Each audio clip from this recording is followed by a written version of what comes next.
belangrijkste nieuws uit Curaçao in het Nederland. Access Journaal, vers van de pers.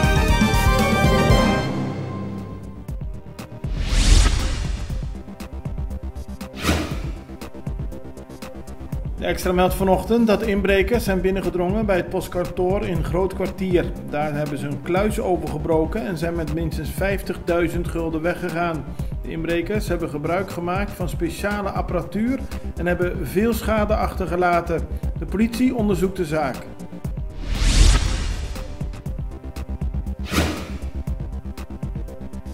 De Extra meldt vandaag dat onbekenden een groot materieel hebben gestolen van een brandweerwagen van de post in Rio Canario. Het gaat om materiaal ter waarde van meer dan 100.000 gulden die brandweer gebruikt om huizen binnen te komen als er brand moet worden geblust. Ook in februari werd dergelijk materiaal gestolen. Dat gebeurde toen van de brandweerpost in Barber. Na Colectra, nós toma tempo para servir ora com mais de comunibo.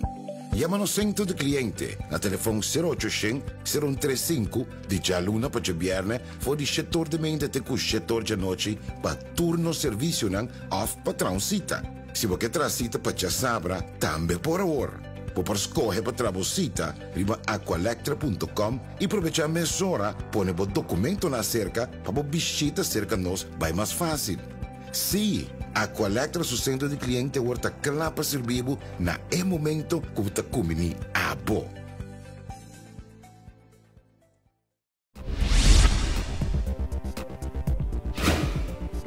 De nieuwe minister van Justitie, Shelton Hato, zegt vandaag tegen de Extra dat de roof bij de brandweer heel erg te betreuren valt. Het gaat om veel geld, maar ook om heel belangrijk materiaal. Het is volgens de minister niet zeker waar de roof precies heeft plaatsgevonden. De brandweerwagen is van de post in Rio Canario, maar daarvoor was de brandweerwagen aanwezig bij de Grotten van Hato en op de Biminisweg. Er wordt nu onderzocht waar het materiaal precies gestolen is.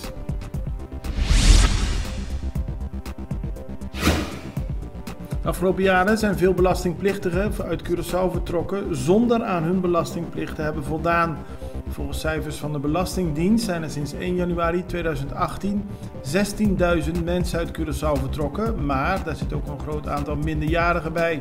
Van die hele grote groep is er een bedrag achtergebleven van meer dan 36 miljoen gulden aan achterstallige belasting.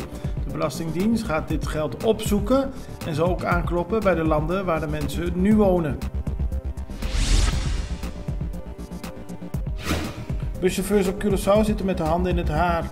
De stijging van benzine- en dieselkosten zijn enorm.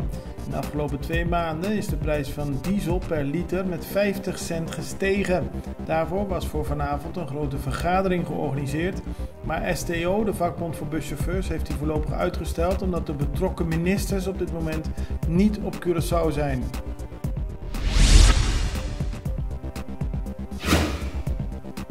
Iedereen op Curaçao en Sint Maarten moet binnen 10 dagen een bankrekening kunnen openen. Dat is de sector overeengekomen met de Centrale Bank van Curaçao en Sint Maarten. Die is toezichthouder op de banken op de 2 eilanden. De banken stellen het toekennen van de betaalrekening niet langer afhankelijk van de afname van andere bankdiensten.